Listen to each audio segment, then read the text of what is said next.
Welcome back. The Nairobi garbage debate, that is the focus of our show today. Now, the Nairobi County government now has in place a new act. This act, if implemented, will lead to the overhaul of the management of garbage in the city. One of the measures is to implement recycling. I visited Norway recently, where they are advanced in recycling. Recycling being one of the most recommended measures because you can never have enough space to dump garbage. These are some of the lessons I picked from Norway. Fredrikstad, the fifth largest city of Norway with a population of less than 200,000 people, is among the cities that have put in place best practices when it comes to solid waste management. I met a Kenyan who lives in the city, Ebo Sawe, who took me through the process of garbage handling he is now accustomed to. First, there is separation of garbage in homes, different bins for different waste. There you are. Then Sawe takes me to a supermarket that buys plastic bottles. Where's the machine? We sell a few. It's given me how much? That's 750. And this is about how much in Kenyan shillings? 75 shillings. 75 shillings. Through an automated service. One can claim the cash or redeem by buying products worth equivalent amount.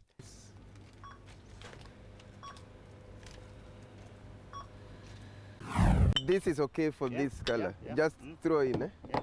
Okay. Outside, there are bins for collection of glasses separately. The mayor of the city says recycling is the city's strength in solid waste management.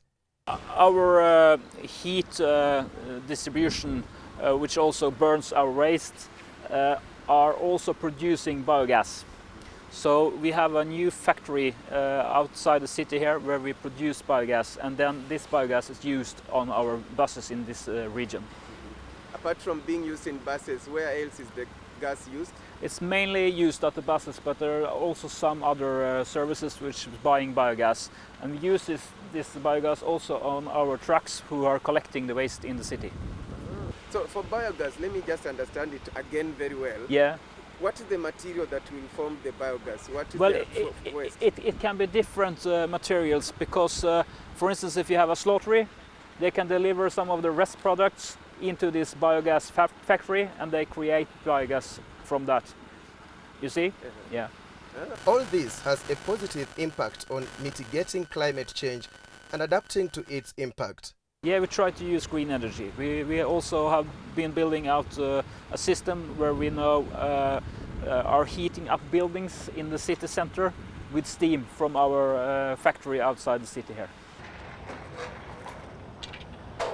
Here, nothing goes to waste. This is also some good and profitable raw material for recycling. Public-private partnerships are encouraged. This is going on glass, so we have to look for where we will throw glass. We begin with what? We will begin with paper. Then there is what is categorized as junk waste, like computers, furniture, and metal. With this category, you take your waste to the site yourself. This one can still be used, and I didn't need it at home. So I'm going to put it here so that it will be taken to a shop for reusing and it can be resold by a shop. So these that can be reused, you place them here? Yeah, Even yeah. This one, this is totally useful. Then you lose. Are you going to gain anything? No. It's I'm happy that somebody else can use what I don't need.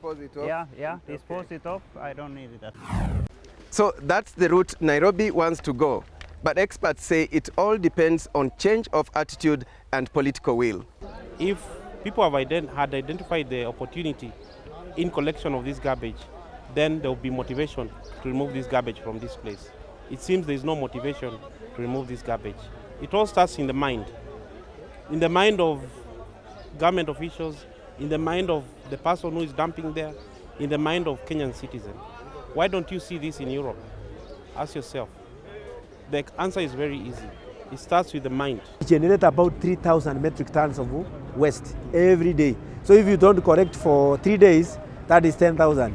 10,000 is a huge chunk. we are giving hope to Nairobians that in 2016 for sure they are going to see a change as far as waste management is concerned. But again, we need their support, because part of Nairobians are the private waste collection company and the waste generators. From the private waste collection companies, we need them to support the county. The system that the county is trying to put in place will benefit them more than the county government, because the county government is not in the business of collecting waste. We would want to surrender this to the private waste collection companies, which have the capacity and the competency, and they have built this over time. Private sector has a huge opportunity in terms of investment of garbage industry. And that's why I want to link the private sector and the banks, so that the banks can be able to facilitate the private sector to tap this opportunity, which is untapped for a very long time. Time again for your participation, and here is a sample of some of the tweets we received. Steve Mwalati says, we need measures on separating biodegradable from non-biodegradable garbage. Adam Chege has 2 recommendations. Make fertilizer from biodegradable garbage and have a policy on disposal of hardware. Governance expert Karithi Murimi says, we must turn garbage to a big industry. Talk to Governor Kidero to make it start. Lubutse claims that garbage is no longer dumped in Dandora, but in Kasarani. Kobia Simon believes it is simple.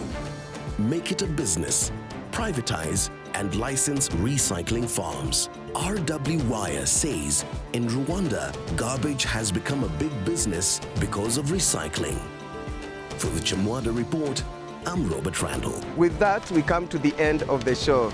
We hope you've gotten a few tips on your role in the management of solid waste in the city. And until next week, when we meet again, same time, same channel, on behalf of the crew, I say, have a happy new year. Bye-bye for now.